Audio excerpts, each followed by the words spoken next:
কিয়ামতের 10টা নিদর্শন আছে বড় বড়, তার মধ্যে একটা হচ্ছে দাব্বাতুল আরদ, জমিন থেকে ফুঁড়ে একটা প্রাণী বের হবে। আর এখন মানুষ এগুলো বিশ্বাস করবে না আমি জানি, 2 দিন পর নাসা যখন বলবে তখন বিশ্বাস করবে। কথা কি বুঝতে পারছেন? তবে প্রাণী এই পৃথিবীর নিচে আছে। রাসূল সাল্লাল্লাহু আলাইহি ওয়াসাল্লাম বলছেন 10টা আলামত না আসা পর্যন্ত কিয়ামত হবেই না। তার মধ্যে একটা হচ্ছে দাব্বাতুল আরদ, জমিন থেকে একটা প্রাণী বের হবে, এবং এই প্রাণী শুধু বেরই হবে না, মানুষের সাথে কথাবার্তা বলবে। এবার মানুষের সাথে কথা বলবে প্রাণী। বিশ্বাস করছেন? এখন বিশ্বাস করছেন না জানি, কিন্তু প্রাণী মানুষের সাথে কথা বলবে। আল্লাহ পাক বলাতে পারেন না? পারেন।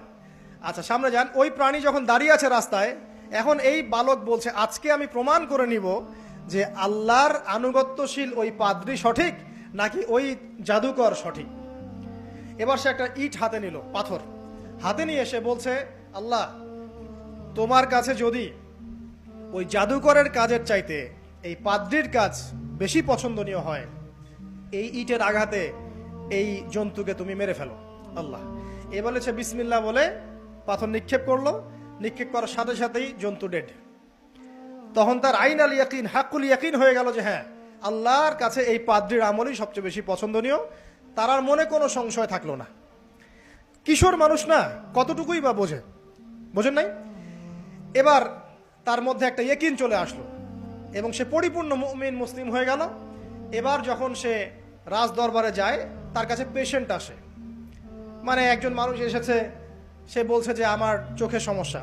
সে চোখে হাত দেয়, হাত দিয়ে বলে যে আপনি আল্লাহর প্রতি ঈমান নিয়ে আসেন, আমি আল্লাহর কাছে দোয়া করব, চোখ ভালো হয়ে যাবে।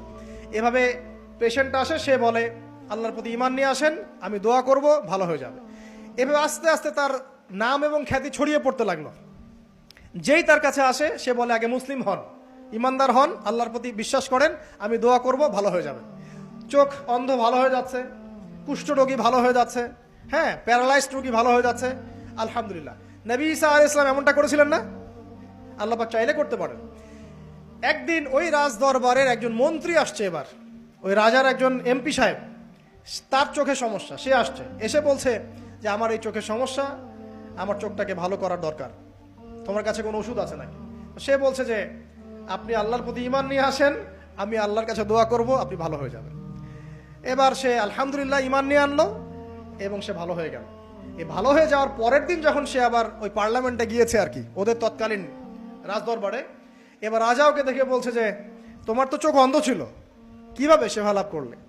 তো সে বলে না কিভাবে শেফা লাভ করলো, সে বলতে চাচ্ছে না, কারণ সে আজ করছে যে বললে সমস্যা হবে।